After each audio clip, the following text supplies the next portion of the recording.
नमस्कार, मैं श्यामगिरी। आप देख रहे हैं टीएफडी इंडिया न्यूज 24। टीएफडी इंडिया न्यूज 24 में आप सभी दोस्तों का स्वागत है।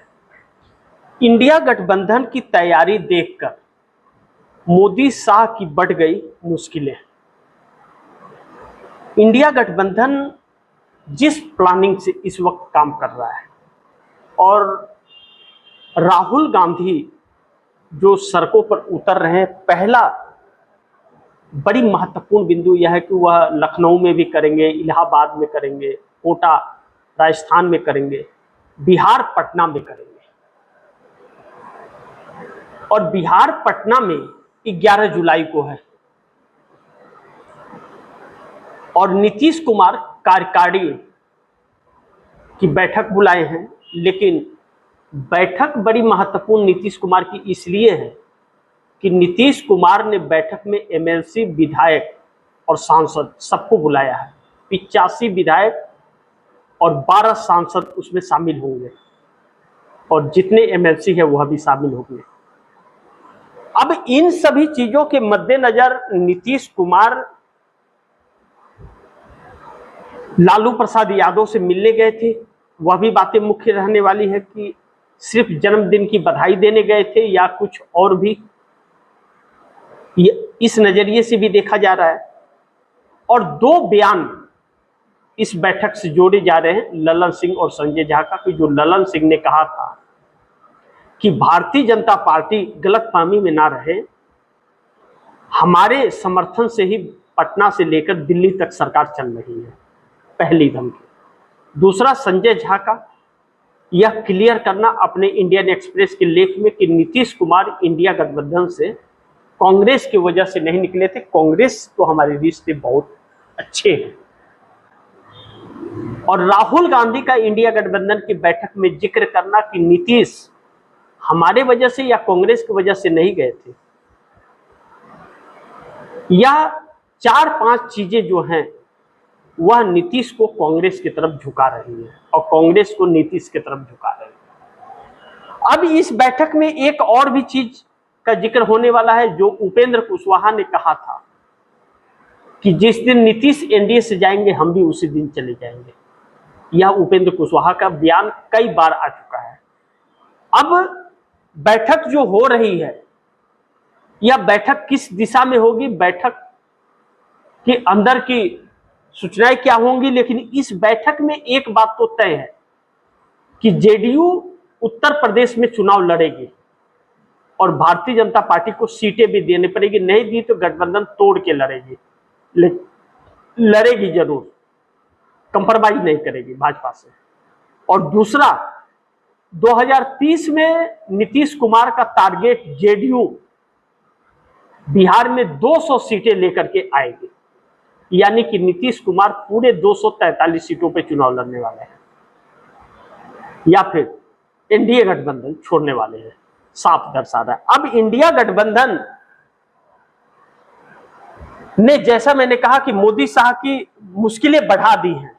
अब इंडिया गठबंधन के 37 अखिलेश यादव के, 99 कांग्रेस के और 17 उद्धव ठाकरे, शरद पवार मिलाकर यह जो सांसद हैं यह पूरी सरकार को हिलाएंगे। अब क्योंकि इन सभी के बोल और सुर एक हो गए हैं, एक जो बोल रहा है वही सब बोल रहे हैं और एक के ऊपर अगर भाजपा का हमला हो रहा है तो सब डट के मुकाबला इस सरकार का कर रहे हैं। तो एक तैयारी, यह तैयारी तो एकजुटता की इंडिया गठबंधन की अब दिखने लगी है, जो मोदी शाह के लिए संकट पैदा कर रहा है और मुश्किलों को बढ़ा रहा है। क्योंकि यह जो फूट और अलग अलग बयानबाजियां थी, अलग अलग सोच थी, वह सोच एक और फूट को हटा करके एकजुटता दिखने लगी है। क्योंकि सुप्रिया सुले का जो बयान आया संजय राउत के बयान के बाद, सुप्रिया सुले ने, संजय राउत ने कहा कि अब कांग्रेस से जो निकले हुए लोग हैं उनको कांग्रेस में विलय कर लेना चाहिए, वक्त आ गया है। और शरद पवार ने भी यह बात कही थी।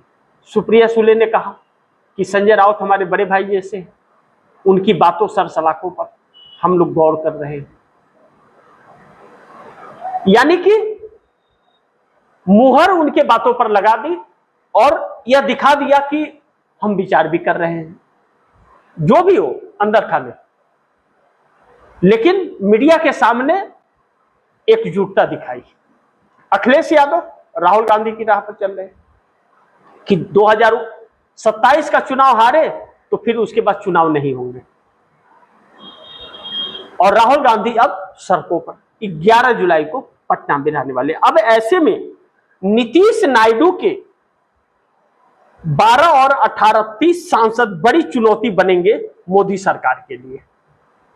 अब मोदी ने यह सोचा कि हम टीएमसी को तोड़ लिए हैं, अभी तो वह समस्या सॉल्व भी नहीं हुआ है, टीएमसी ममता बनर्जी की पार्टी को तोड़ना, क्योंकि 20 का जिक्र किया जा रहा है, हस्ताक्षर 20 के पहुंचे हैं बिरला के पास, लेकिन थे 16 ही, और चाहिए 2/3 में 19, 20 हो तो और भी अच्छा है।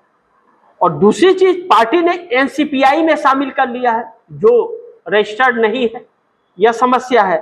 तो फिर ऐसे में नरेंद्र मोदी ने जो नीतीश और नायडू का काट, इन दो का 30 सांसदों का काट जो तैयार किया था टीएमसी को, और नीतीश कुमार और चंद्रबाबू नायडू को धरातल में ढकेलने की जो कोशिश थी,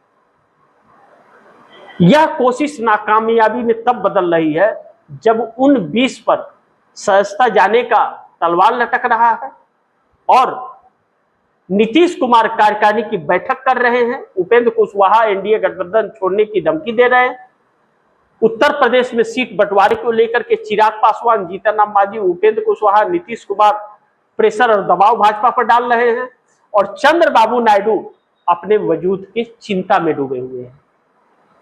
तो फिर यह समस्याओं से निकलने के लिए अगर एकजुट हो रहे हैं और अपने अपने हक की, अब जान गए कि यह वादा खिलाफी वाली पार्टी भारतीय जनता पार्टी है, इसके ऊपर भरोसा नहीं किया जा सकता, तो अपने अपने तेवर या एनडीए गठबंधन के अंदर जो टेंशन इन लोगों के अंदर है कि भारतीय जनता पार्टी कभी भी छल कर सकती है, तो यह अपनी मांगों को लेकर के एकदम साफ रुख दिखाते हुए नजर आ रहे हैं सीट बंटवारे पर या समर्थन देने पर।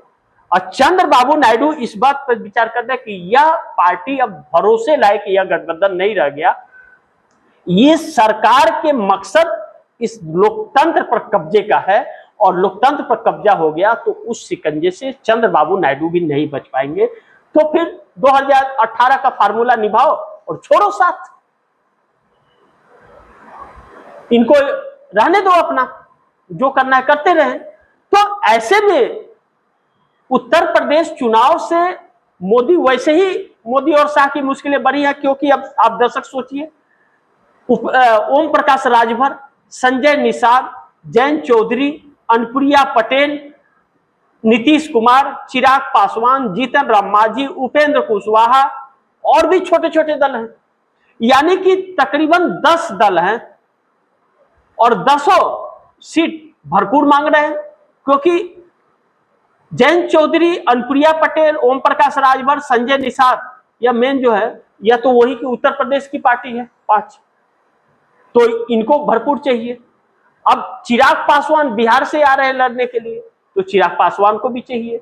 जीतन राम मांझी को, अगर मान ले कि उपेंद्र कुशवाहा जीतन राम मांझी को 1-1 दे दिए, चिराग पासवान को 2 दे दिए, तो क्या 2 पर नीतीश कुमार मान जाएंगे? सवाल ही नहीं उठता है कि मान जाए। तो फिर यह बंटवारे बहुत महत्वपूर्ण होने वाले हैं और इस सरकार को भारी पड़ने वाला है। तो ऐसे में उत्तर प्रदेश में तो उलझी है, लेकिन देश की केंद्र की राजनीति, जो केंद्र बिंदु है, जहां नीतीश नायडू की भूमिका, चलिए उत्तर प्रदेश को छोड़ दीजिए, जो भी होगा उन लोगों के अंदर होगा या जैसे भी निपट ले, लेकिन केंद्र के अंदर इन लोगों को जब खत्म करने की एक सोची समझी रणनीति भारतीय जनता पार्टी चल रही है, सिर्फ टीएमसी को तोड़ करके, तो यह तो हर किसी को पता है कि तोड़ा तो भारतीय जनता पार्टी ने, भले एनसीपीआई में शामिल हो गए। अब ऐसे में चंद्रबाबू नायडू की जो मांग है इस सरकार से, जो वायदे किए थे इस सरकार ने, जो वह राजधानी बनाने का उनका सपना है, वहां पर एक आईटी हब बना रहे हैं, क्या वह सपना नरेंद्र मोदी पूरा करेंगे? नरेंद्र मोदी वह बार्गेनिंग पावर जो पहले थी, धन मिलता था केंद्र से, वह मिलेगा। अभी तक कहा जाता है कि चंद्रबाबू नायडू ने 2 सालों में 2 लाख करोड़ रुपया तकरीबन केंद्र से वहां लेकर के गए हैं, और प्रोजेक्ट यह सब जो ले गए हैं वह अलग है। ऐसे में नरेंद्र मोदी अब नहीं देंगे, और अब चंद्रबाबू नायडू अगर साथ रहते हैं तो उनके वोट बैंक पर संकट आता है। ऐसे में नीतीश कुमार की भी, अब नीतीश कुमार यह जानते हैं कि इन लोगों की जो भूख है, नीयत सही नहीं है, तो वह सांसदों को तोड़ फोड़ के फिर एक बार कोशिश कर सकते हैं। हालांकि अब संभव नहीं होगा, क्योंकि जो मेन धुरी थी, मुख्य धुरी संजय झा और ललन सिंह की, वह धुरी अब साथ आ गई है, और उस धुरी के ऊपर जेडीयू की पूरी जिम्मेदारी आ गई है। आने वाले दिनों में ललन सिंह या संजय झा दोनों में कोई एक सीएम की कुर्सी पर बैठ सकता है। तो इसलिए अब भाजपा का सपना पूरा नहीं होगा, लेकिन सम्राट चौधरी की सरकार चली जाएगी, यह बात तय है। लेकिन दूसरी तरफ नितिन गडकरी के बयान पेट्रोल में एथेनॉल मिलाने का, E20 और E30 अब कारें आ रही हैं, लेकिन एथेनॉल पेट्रोल के अंदर मिलाया जा रहा है कितना?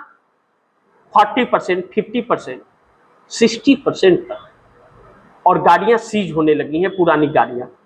बड़ी महत्वपूर्ण है कि E20 या E30 ये 2025 से आना शुरू हुआ, 2025 के आखिरी से लास्ट।